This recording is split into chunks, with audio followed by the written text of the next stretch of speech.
မန္တလေးမှာလူကိုရိုက်နှက်ပြီးဆိုင်ကယ်လူရက်ခဲ့သူအမျိုးသားလေးဦးကိုဖမ်းဆီးရမိမန္တလေးတိုင်းဒေသကြီးပြည်ကြီးတကုံမြို့နယ်၌ဆိုင်ကယ်မောင်းနှင်လာသူအမျိုးသားတဦးကိုရိုက်နှက်ပြီးဆိုင်ကယ်လူရက်ထွက်ပြေးသွားသည့်အမျိုးသားလေးဦးကိုရဲတပ်ဖွဲ့ကဖော်ထုတ်ဖမ်းဆီးနိုင်ခဲ့ပြီဖြစ်ကြောင်းသိရသည်အဆိုပါရိုက်နှက်လူရက်မှုဖြစ်စုသည့်ပြည်ကြီးတကုံမြို့နယ်60လမ်းနှင့်123လမ်းနီးတွင်ဇွန်လ10ရက်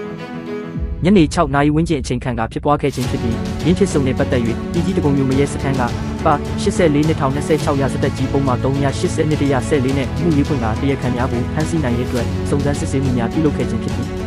ရဲတပ်ဖွဲ့၏ရှာဖွေစုံစမ်းမှုအရပြစ်မှုကျူးလွန်သူများအနက်အသက်20အရွယ်မျိုးတန်းစောတီဟာစောဒီတိုင်းဆိုသူကိုဇွန်လ9ရက်နေ့လယ်3နာရီခွဲတွင်ချမ်းမြသာစီမြို့နယ်49လမ်းနှင့်116လမ်းထောင်ရှိပကံပီယာဆိုင်၌စားတောက်နေစုဖမ်းဆီးရမိခဲ့သည်ဟုဆိုသည်